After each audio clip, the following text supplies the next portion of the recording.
नमस्कार साथियों, आज की इस वीडियो में आपका स्वागत है। तो आज हम डिस्कस करने वाले एक मोस्ट इंपॉर्टेंट टॉपिक के बारे में जिसका नाम है शासन की प्रणालियां। तो आज की वीडियो में हम आगे बढ़ने से पहले हम आपको बताना चाहेंगे कि हमारी जो प्रीवियस वीडियोस हैं जिनमें हमने कार्यपालिका, न्यायपालिका और व्यवस्थापिका इनके बारे में डिस्कशन किया है, तो उन वीडियोस को आप चैनल की प्लेलिस्ट में जाकर देख सकते हैं। तो आज की वीडियो हम आगे बढ़ते हैं जहां पर हम डिस्कस करने वाले हैं शासन की प्रणालियां। तो शासन की प्रणालियां कई आधार पर डिफाइन की जाती हैं, जैसे विधायिका और कार्यपालिका के संबंधों के आधार पर जो शासन की प्रणालियां हैं वो कौन सी हैं, और केंद्र और राज्य के आधार पर शासन की प्रणालियां कौन सी हैं। तो आज की वीडियो में हम केवल और केवल केंद्र और राज्य के आधार पर जो शासन प्रणालियां हैं उनको हम डिस्कस करने वाले हैं। हम जो अन्य प्रकार की शासन प्रणालियां हैं जिनमें विधायिका और कार्यपालिका के बीच संबंध के आधार पर कार्य प्रणाली जो विकसित होती है उसके बारे में डिस्कशन नहीं करेंगे, लेकिन फिर भी हम संक्षेप में आपको बताना चाहेंगे कि जो कार्यपालिका और विधायिका के आधार पर जो शासन प्रणालियां हैं वो मोटे तौर पर दो प्रकार की हैं, राइट। और उन शासन प्रणालियों को संसदात्मक और अध्यक्षात्मक शासन प्रणाली कहते हैं। लेकिन आज हम इनके बारे में डिस्कशन करने वाले नहीं हैं। आज हम डिस्कस करेंगे केंद्र और राज्य के जो अंतर संबंध हैं उनके आधार पर शासन प्रणालियों के कितने प्रकार होते हैं। तो यहां पर फर्स्ट टाइप की जो प्रणाली है जिसका नाम है परिसंघात्मक प्रणाली। तो परिसंघात्मक प्रणाली क्या है?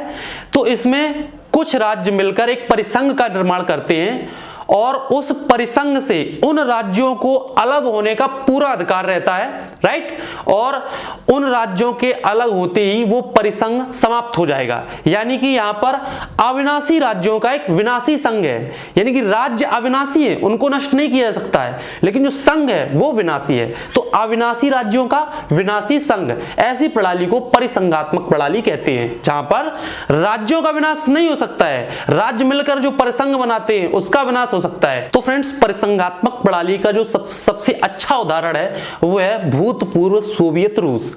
भूतपूर्व सोवियत रूस का जो निर्माण हुआ था, संगठन हुआ था, उसमें कई देशों ने, जिनको हम संविधान की भाषा में राज्य कह सकते हैं, तो कई राज्यों ने मिलकर एक संघ बनाया था जिसको परिसंघ बोला गया, और उस संघ को एक नाम दिया गया भूतपूर्व सोवियत रूस। हालांकि उस समय उसका नाम भूतपूर्व नहीं था, सोवियत रूस था, राइट। आज की डेट में उसको भूतपूर्व सोवियत रूस इसलिए कहते हैं क्योंकि सन 1991 में उसका विघटन हो गया था। तो जैसा कि मैंने आपको बताया कि परिसंघ में राज्यों को संगठन से अलग होने का अधिकार है, तो जब यूएसएसआर का विघटन हुआ तो वो सभी राज्य अलग हो गए, जो कि आज की डेट में हम देखते हैं कि वो अलग अलग देशों के रूप में विद्यमान है, राइट। तो यहां पर एक उदाहरण भी आपको मिलता है कि एक संघ का निर्माण हुआ था जिसे सोवियत रूस कहते थे, और उसका विघटन भी हो गया क्योंकि उसके राज्यों का अलग अलग होना स्वाभाविक था इस तरह की प्रणाली में, राइट। तो ये आपकी परिसंघीय प्रणाली है जिसमें राज्य या फिर राष्ट्र मिलकर एक संगठन का निर्माण बनाते हैं, लेकिन वो अलग भी हो सकते हैं, जैसे कि रूस, राइट। यहां पर दूसरा जो शासन प्रणाली का प्रकार है वह संघात्मक प्रणाली, राइट। संघात्मक प्रणाली परिसंघात्मक प्रणाली से किस प्रकार से अलग है? वो केवल इस अर्थ में अलग है कि परिसंघात्मक प्रणाली में क्या होता था कि राज्य अलग हो सकते थे संघ से, यानी कि संघ का विनाश हो सकता था। लेकिन संघात्मक प्रणाली में क्या है कि राज्य संघ का निर्माण तो करेंगे, लेकिन वो संघ से अलग नहीं हो सकते, वो संघ का अभिन्न हिस्सा रहेंगे। हालांकि राज्यों को विघटित नहीं किया जा सकता है, संघात्मक प्रणाली में राज्यों को विघटित नहीं किया जा सकता है, लेकिन राज्य भी संघ से बंधे रहेंगे, वो अलग नहीं हो सकते हैं। इसका एक जो सर्वोत्तम उदाहरण है वो है संयुक्त राज्य अमेरिका, राइट, जहां पर 50 राज्यों का एक संगठन है जिसे कि संघात्मक प्रणाली के तहत रखा गया है, और संयुक्त राज्य अमेरिका को एक राज्यों का संघ कहा जा सकता है। तो इस प्रकार की प्रणाली में हम कह सकते हैं कि यहां पर अविनाशी राज्यों का अविनाशी संघ है, यानी कि राज्य भी अविनाशी है, उनको नष्ट नहीं किया जा सकता, ना ही उनकी सीमाओं में परिवर्तन होगा, ना उसके क्षेत्रफल में परिवर्तन होगा, क्योंकि वो अविनाशी है। और अविनाशी राज्यों का अविनाशी संघ भी है, यानी कि संघ को भी हटाया नहीं जा सकता, अलग नहीं किया जा सकता है, ना ही समाप्त किया जा सकता है।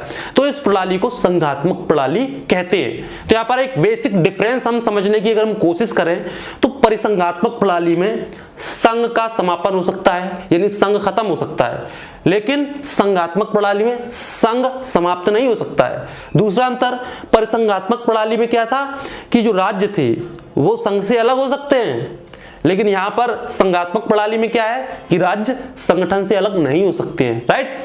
तो फ्रेंड्स यहां पर शासन प्रणाली का जो तीसरा प्रमुख प्रकार है वो है एकात्मक प्रणाली, राइट।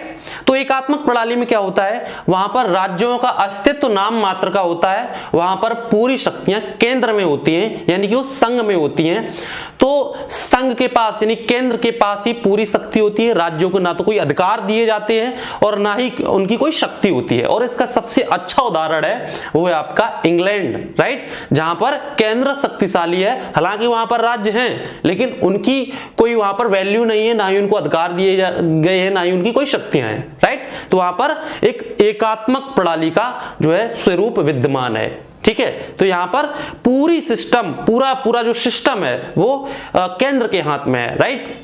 अब यहां पर हमने 3 टॉपिक डिस्कस कर लिए, परिसंघात्मक प्रणाली क्या है, संघात्मक प्रणाली क्या है और एकात्मक प्रणाली क्या है, और इन तीनों प्रणालियों में किस तरह से केंद्र और राज्य के बीच संबंध है वो भी हमने डिस्कस किए।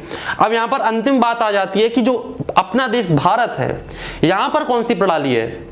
तो देखिए यहां पर एक संघात्मक प्रणाली अपनाई गई है, यानी कि अमेरिका जैसी ही प्रणाली अपनाई गई है, जहां पर केंद्र और राज्य दोनों अलग अलग हैं लेकिन मिलकर एक देश का निर्माण करते हैं, राइट।